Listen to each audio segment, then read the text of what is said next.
Ninjago Dragons Rising is clearly a new era for Ninjago, and I do think that one thing that definitely signifies this is the absence of a certain character, that being Master Wu. So let's talk about it. So, Ninjago as a whole has always, of course, included Sensei Wu as a big part of its story, its history, and its trajectory. He is, of course, the uncle of Lloyd and the son of the first ninjutsu master, so he's often been linked with a lot of the different story threads that a lot of these seasons offer. He is notably, of course, a big part of Garmadon's storyline. He also showed up in a lot of the Ephresia stuff. Ephresia, I do not know this character's name anymore, guys.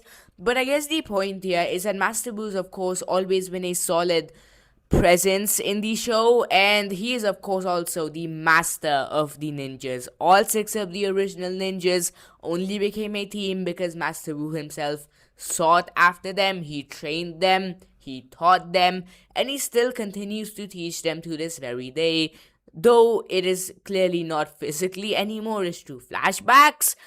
My point is, of course, that in the original run of Ninjago, the first 16 seasons, Master Wu was a very important character.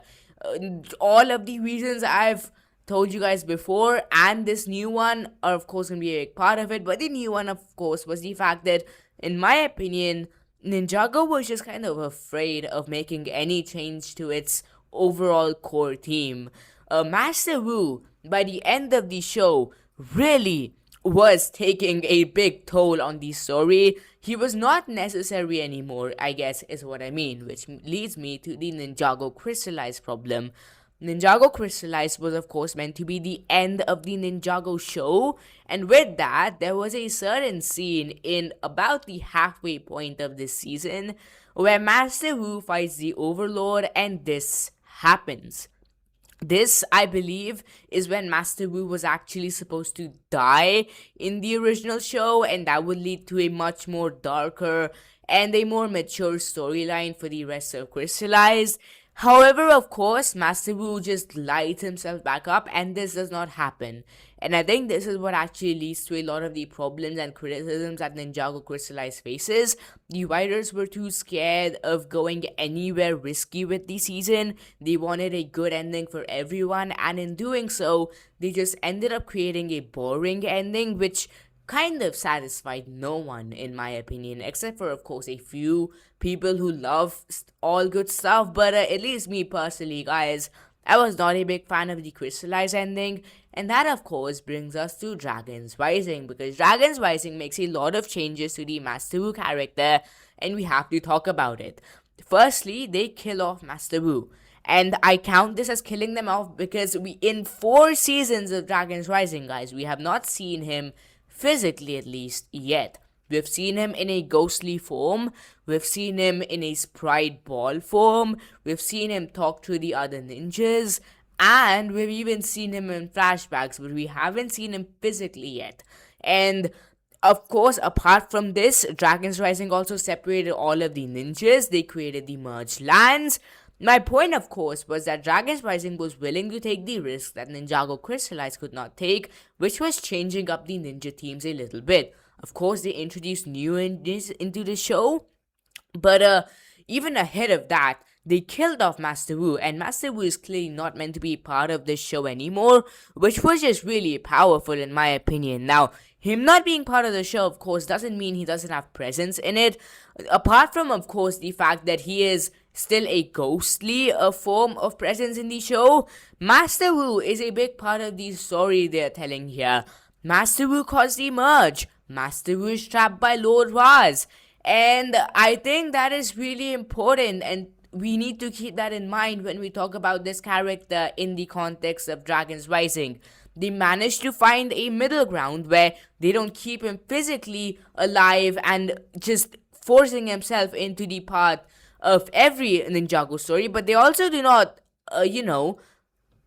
completely get rid of him, completely sideline him. They still keep him as a part of the story, and he is, of course, still the person who caused the merge, which even just the revelation of that caused so many issues for the ninjas. It's unbelievable. But my point isn't just this or how they handled him. It's the simple fact that the ninjas were also too old at this point to need a master anymore. Heck, the ninjas themselves are masters at this point. So having Master Wu around is just kind of gonna sideline him a lot or force the ninjas to be dumbed down, which is something that Dragons Rising thankfully decided not to do, which leads us to a big problem that I have with Ninjago Dragons Rising, which this can be seen in Ninjago Dragons Rising Season 3, where Moro basically confirms that Master Wu indeed did not show up in the spectral lands. He was not a part of actual normal moving on, which also technically means that Master Wu isn't traditionally dead, right? Now, my explanation for this is that any descendant of the first ninjutsu master moves on to a separate plane of existence, and maybe they do not move on to whatever is the spectral lands and the just other form. I have no idea about this, but another thing that definitely does shock me a little is what they did with Lloyd. And spoilers here, obviously, for season 4, part 2. But Lloyd kind of dies, guys. And he dies and he turns into the same exact ghost form that Master Wu turned into. And it leaves a lot of questions in not only the minds of viewers, but even in the mind of someone who doesn't want Master Wu back, because it's clear that they're gonna bring Lloyd back, guys. Master Wu is one thing, the Green Ninja is another. Lloyd is clearly coming back in Dragons Rising whether we like it or not, and we definitely do need him back, guys. Which means, unfortunately, that Master Wu is technically also on the table to come back into the show. Yeah, I do not want this at all, guys. Please do not bring Master Wu back into the show. Please do not make him a part of Lloyd's journey. And please just keep his role down to being a spiritual form, someone who guides the ninjas but doesn't actively play a role in the adventures they go on. Because, in my opinion, we have spent enough time with this guy. And though I respect him a lot and I will always love this character for what he provided in the original Ninjago show, it's over, man. And a new era of Ninjago has begun. With that being said, guys, what are you guys' thoughts? Like, subscribe, do that fun stuff. I'll see you all soon. Bye for now. Love you guys. And I will be posting more content soon as well. Thanks for watching once again.